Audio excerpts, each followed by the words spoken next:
வாங்க மக்களே, இன்னைக்கு பாருங்க நம்ம வீட்டுக்காரமா ஸ்பெஷலாக பிரியாணி செஞ்சுருக்காங்க.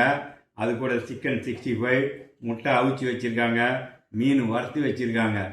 இப்போது இந்த பிரியாணி சாப்பிட்டா சுவையாக தான் இருக்கும்.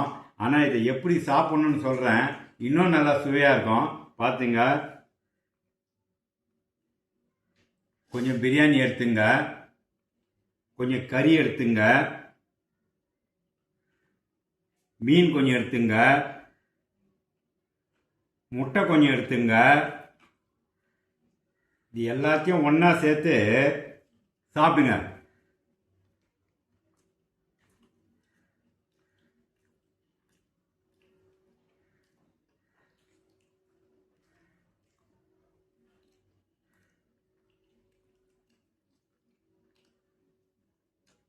அடடா, இதை நான் என்னன்னு வாயில் சொல்ல முடியல. நீங்கள் இந்த மாதிரி செஞ்சு சாப்பிட்டு பார்த்து சொல்லுங்கள். ஆனால் இந்த உணவு ருசிக்காக மட்டும்தான். ஆரோக்கியமாக இருக்குன்னு சொன்னால் அது இல்லைன்னு தான் நான் சொல்லுவேன். எப்போயோ ஒரு வாட்டி சாப்பிட்டுக்கலாம், பரவாயில்ல. எப்பவுமே இந்த மாதிரி சாப்பிட வேணாம்.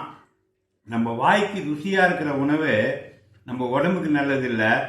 நம்ம வாய்க்கு ருசி இல்லாத உணவுங்க நம்ம உடம்புக்கு நல்லது. சரிதானே? நான் சொல்கிறது கரெக்டுனா சப்ஸ்கிரைப் பண்ணுங்கள்.